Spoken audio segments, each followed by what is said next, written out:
Welcome to the Tech Egg. Don't get scrambled. Enjoy the video. In this video, I will show how to use Mandara flower for hair. Gather fresh Mandara petals, a tablespoon of carrier oil, and a clean bowl.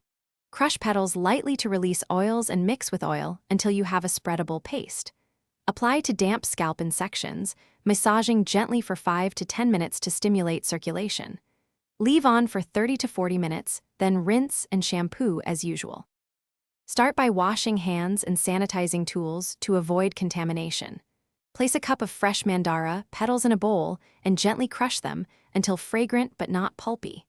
Add 1 tablespoon of coconut or almond oil and stir until the mixture is spreadable.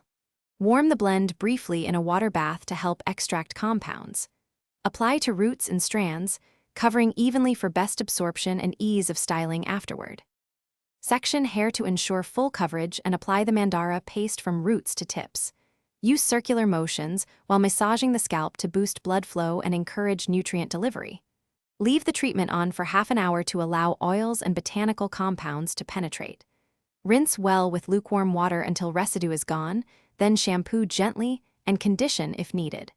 Style as usual and enjoy softer, fragrant hair. Thanks for watching. Consider subscribing if I helped unscramble your problems.